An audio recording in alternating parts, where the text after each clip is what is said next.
du positionnement justement de la Turquie. On en parle avec notre invitée Dorothée Schmidt. Bonjour madame, vous êtes responsable du programme Turquie contemporaine et Moyen-Orient à l'IFRI, l'Institut français des relations internationales. Alors un mot tout d'abord sur l'activisme agressif de la Turquie sur nombre de dossiers, que ce soit la Libye, la Syrie, la Méditerranée et à présent le Haut-Karabakh. Que cherche le président Erdogan? Est-ce un aveu de faiblesse ou au contraire de force?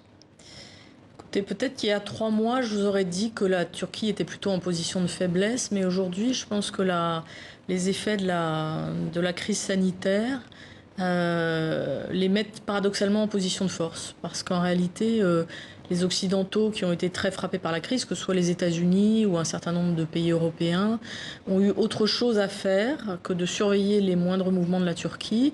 Vous savez que les Turcs ont réussi à renverser complètement le rapport de force en Libye entre le mois de juin et de juillet.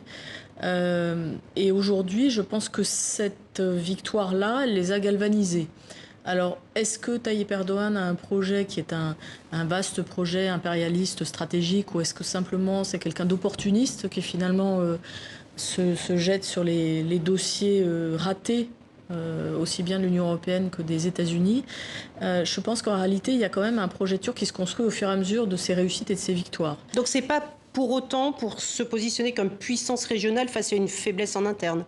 C'est très clairement un projet de puissance régionale qui jusqu'à présent était plutôt renforcé par le soutien en interne qu'avait Tayyip Erdogan. Mais on sait qu'aujourd'hui, sa majorité s'érode, qu'il a dû faire alliance avec des nationalistes dans le contexte turc interne, et donc il a aussi évidemment besoin de donner des gages aux nationalistes. Alors, sur les dossiers maintenant précisément qui sont abordés, notamment au Conseil européen à Bruxelles, en commençant par les tensions en Méditerranée orientale, sur ce bras de fer, donc sur les gisements d'hydrocarbures entre la Turquie, la Grèce et Chypre, donc, est-ce que là aussi, Recep Tayyip Erdogan utilise ce terrain de jeu pour des ambitions nationales? C'est ce que disait dans la semaine encore la ministre française des Armées, Florence Parly.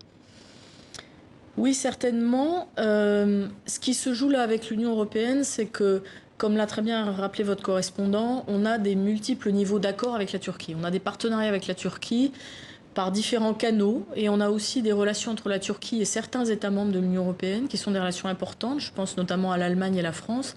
Et les Turcs aujourd'hui sont un peu en mesure de jouer sur tous ces tableaux en mettant en difficulté les Européens sur tel ou tel sujet. De ce point de vue-là, quand Charles Michel appelle à avoir une grande conférence avec la Turquie où on met à plat toutes les questions stratégiques, migratoires ou énergétiques, je pense qu'il a raison, parce qu'aujourd'hui on est prisonnier d'un rapport qui est un rapport qui ne correspond plus à la réalité. On a toujours cette procédure d'adhésion avec la Turquie qui est en cours, même si elle est gelée, elle existe. Or, elle ne correspond plus du tout à la réalité de la relation tendue, difficile et extrêmement politique aujourd'hui qu'on a entre la Turquie et l'UE. Et justement, ces revendications maritimes de la part d'Ankara, est-ce qu'elles sont si aberrantes que ça, sachant que finalement on parle de cette île grecque qui fait que 9 km², qui se trouve surtout à moins de 2 km des côtes turques? Oui, alors effectivement, ça fait des décennies que ces difficultés gréco-turques durent. Aujourd'hui, elles ont pris une autre nature parce qu'on a vu une Turquie, comme vous le disiez, assez agressive sur certains fronts, et que donc les Européens ont pris peur. Et les Grecs ont certainement eu l'impression qu'on avait une militarisation possible de la situation qui était plus importante que d'habitude. Il ne faut pas oublier qu'il y a eu des gros efforts de désescalade par l'OTAN en coulisses, qu'on a beaucoup moins vu.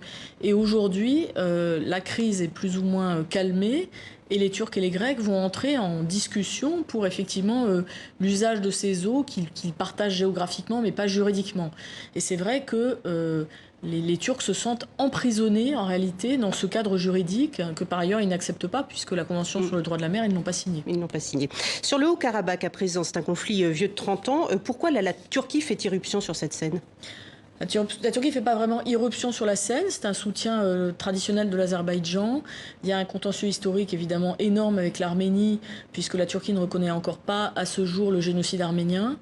Donc dès que ce sujet du Caucase, de l'affrontement entre les Arméniens et les Azéris ressort, là, c'est un sujet sur lequel Erdogan peut très facilement entraîner son opinion publique. Je dirais même qu'il a une obligation de répondre vis-à-vis de son électorat, pratiquement. Ce n'était pas forcément le cas sur la crise syrienne ou sur la Libye, mais là, évidemment, on est sur un sujet extrêmement chaud en Turquie.